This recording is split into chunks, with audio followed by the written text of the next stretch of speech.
तारिक रहमान बांग्लादेश के नए पीएम बनने के लिए पूरी तरह से तैयार हैं। तारिक रहमान के नेतृत्व वाली बांग्लादेश नेशनलिस्ट पार्टी यानी बीएनपी ने बांग्लादेश के 13वें आम चुनावों में प्रचंड जीत हासिल कर ली। अब तक के नतीजों और रुझानों में पार्टी 2/3 बहुमत जीतती हुई नजर आ रही है।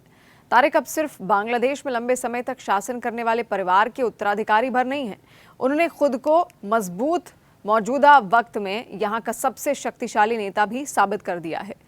जिस बांग्लादेश से उन्हें 17 साल तक निर्वासित रहना पड़ा, अब वहां का शासन उनके हाथों में होगा। चलिए अब आपको कहानी बताते हैं तारिक रहमान की, जिनकी जिंदगी की शुरुआत ही पुलिस हिरासत से हुई थी। रहमान को बांग्लादेश की राजनीति में तारिक जिया के नाम से पहचाना जाता है।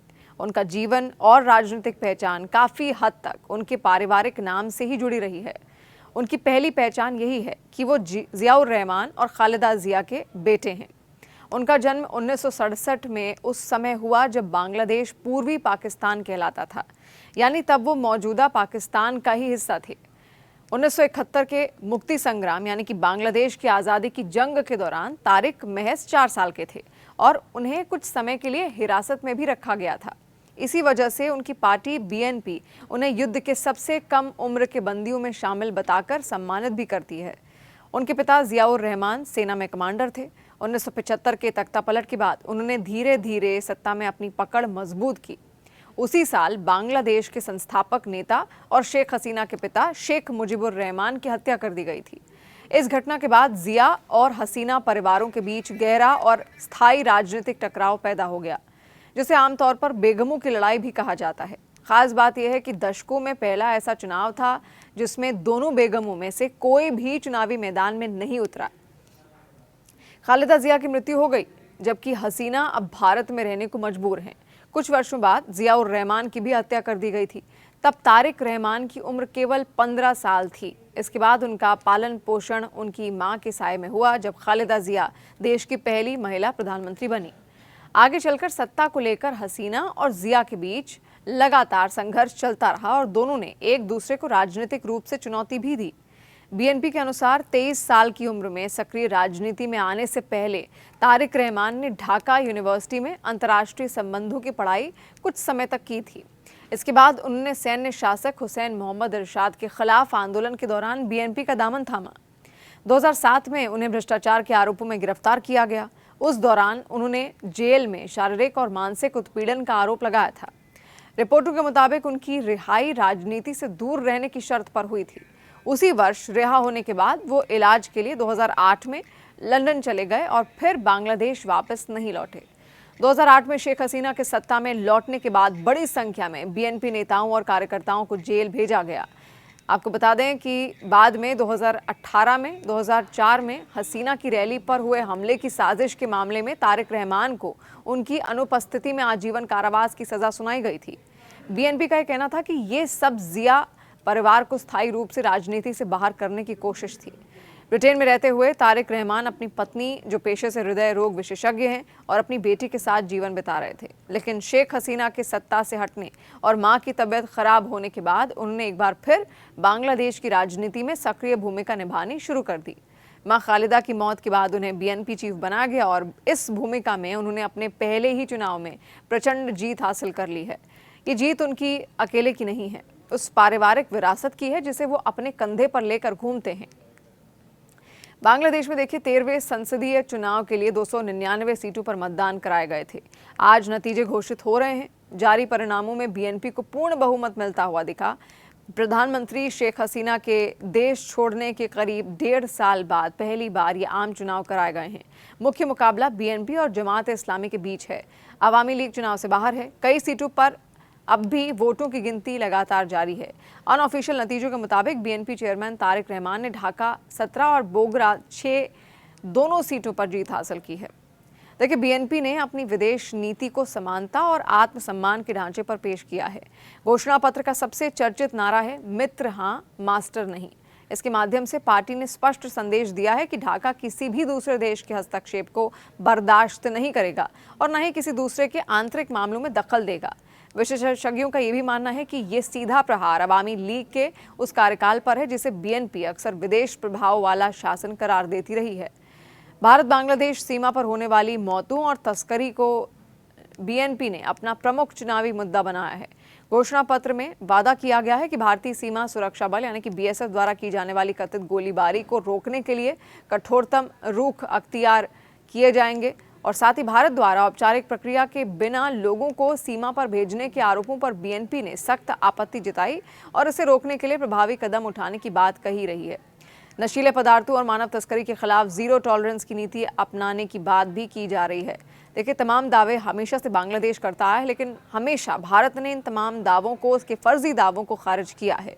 अब देखिए, नदी जल बंटवारा बांग्लादेश की राजनीति का सबसे भावनात्मक मुद्दा भी रहा, जो मुद्दा इस बार के चुनाव में उठा भी। बीएनपी ने वादा किया है कि वो तीस्ता और पद्मा जैसी साझा नदियों से बांग्लादेश का उचित हिस्सा हासिल करने के लिए प्रभावी उपाय करेंगे। पद्मा देखिए गंगा नदी है, लेकिन जब गंगा नदी बांग्लादेश में बहती है तो उसका नाम बदल जाता है और वहां जाकर हो जाता है पद्मा। ये वही नदी है। अब पार्टी ने इसके अलावा चीन समर्थित तीस्ता रिवर मास्टर प्लान और पद्मा बैराज परियोजना को आगे बढ़ाने का समर्थन भी किया है। इसके साथ ही साझा नदियों के प्रबंधन के लिए बने संयुक्त नदी उपयोग को और अधिक सशक्त बनाने का संकल्प लिया गया है। बीएनपी ने दक्षिण एशियाई क्षेत्रीय सहयोग संगठन यानी सार्क को फिर से प्रभावी बनाने का वादा किया है, जो पिछले कई वर्षों से भारत पाकिस्तान तनाव के कारण सुस्त पड़ा था। साथ ही बांग्लादेश के किसी एक देश पर निर्भरता को खत्म करने के लिए या कम करने के लिए दक्षिण पूर्व एशियाई देशों के संगठन आसियान की सदस्यता हासिल करने की भी योजना तैयार की गई है। बांग्लादेश में संसदीय चुनाव के बीच भारत में सियासी हलकों में प्रतिक्रियाएं भी सामने आ रही हैं। अलग अलग दलों के नेताओं ने वहां की स्थिति, लोकतांत्रिक प्रक्रिया और अल्पसंख्यकों की सुरक्षा को लेकर चिंता और उम्मीदें जाहिर की हैं। भाजपा विधायक बाल मुकुंदाचार्य ने कहा कि भविष्य में बांग्लादेश में जो भी सरकार सत्ता में आए, मैं उन्हें शुभकामनाएं देता हूं, लेकिन साथ ही ये याद दिलाना चाहता हूं कि हाल के वर्षों में वहां का माहौल सांप्रदायिक और उग्रवादी गतिविधियों से प्रभावित रहा है। चरमपंथी और जिहादी ताकतों ने लोकतांत्रिक प्रक्रिया को नुकसान पहुंचाने और प्रधानमंत्री एवं राष्ट्रपति जैसे निर्वाचित पदाधिकारियों को निशाना बनाने की कोशिश की है। भाजपा सांसद नरेश बंसल ने भी कहा कि बांग्लादेश में अल्पसंख्यक समुदायों के खिलाफ जिस तरह अत्याचार हो रहे हैं वो ठीक नहीं है। हम उम्मीद करते हैं कि वहां आज मतदान शांतिपूर्ण ढंग से हो और जो नई सरकार आए वो अल्पसंख्यकों पर हो रहे अत्याचार को रोके। वहीं भाजपा नेता मुख्तार अब्बास नकवी ने भी कहा कि बांग्लादेश हमारा पड़ोसी देश है, वहां की स्थिति क्रूर और दमनकारी ताकतों के जंगल जैसी हो चुकी है।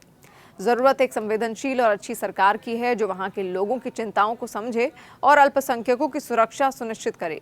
ऐसी सरकार सत्ता में आनी चाहिए। वहीं भाजपा विधायक विक्रम रंधावा का रिएक्शन भी सामने आया। उन्होंने कहा कि बांग्लादेश की हालत दुनिया से छिपी नहीं है। जिस तरह टारगेट किलिंग हो रही है, खासकर हिंदुओं की, ये गंभीर मामला है। जम्मू कश्मीर के पूर्व डीजीपी एसपी वैद ने भी कहा कि गुरुवार को वहां चुनाव हो रहे हैं। जो भी सरकार बने, भारत सरकार और भारत के लोग ये देखना चाहते हैं कि ये समझदार सरकार आए जो हर नागरिक का ख्याल रखे, चाहे वो अल्पसंख्यक हिंदू हो, मुसलमान हो, सिख हो या फिर कोई और। आखिर वो सभी बांग्लादेशी नागरिक हैं। वहीं शिवसेना प्रवक्ता शायना एनसी ने बांग्लादेशी और रोहिंग्या घुसपैठियों का मुद्दा उठाते हुए कहा कि जो लोग घुसपैठिए हैं, चाहे बांग्लादेश में हो या रोहिंग्या, और जो मुंबई को अस्थिर करना चाहते हैं, उन्हें हटाना हमारा कर्तव्य है। जब ऐसे लोग विदेशी दस्तावेजों के साथ भारत और मुंबई को अस्थिर करने की कोशिश करते हैं और फुटपाथों पर कब्जा करते हैं, तो इससे मुंबईकरों पर बोझ बढ़ता है। सार्वजनिक स्थानों का लाभ मुंबई के नागरिकों को मिलना चाहिए। हालांकि इसके लिए उचित सत्यापन और दस्तावेजों की जांच भी जरूरी है। तो ये भारत से प्रतिक्रियाएं थी जो लगातार सामने आ रही थी। हालांकि अब लगातार बीएनपी को बढ़त मिलती हुई यहाँ पर दिख रही है और वो दिन दूर नहीं जब जल्द ही एक शपथ ग्रहण समारोह भी होगा और तारिक रहमान सत्ता में बैठेंगे। ये वही चेहरा है जो लगभग 17 से 18 साल बाद वापस बांग्लादेश लौटा, लेकिन पहले ही चुनाव में डंका बजा दिया और जीत हासिल की है। सबसे बड़ा सवाल ये भी था कि आखिर जो हिंदू अल्पसंख्यक बांग्लादेश में रह रहे हैं वो किसको वोट करेंगे। तो जो वहाँ से खबरें सामने आ रही हैं, उन खबरों के मुताबिक जो सूत्र बता रहे हैं, जितने भी हिंदू अल्पसंख्यक हैं, क्योंकि उनके पास विकल्प बहुत कम हैं, दो बड़ी पार्टियां इस वक्त वहां पर हैं, बीएनपी और जमात इस्लामी। जमात इस्लामी ने भी 11 दलों के साथ गठबंधन किया है, बीएनपी ने भी 10 दलों के साथ गठबंधन किया है। और जो हिंदू अल्पसंख्यक है वो बीएनपी के साथ ज़्यादा जाता हुआ दिख रहा है, क्योंकि जो इमेज लेकर तारिक रहमान बांग्लादेश पहुंचे हैं कि वो सबको साथ लेकर चलेंगे, तो शायद जो हिंदू अल्पसंख्यक बांग्लादेश में हैं वो उन पर भरोसा जता रहे हैं।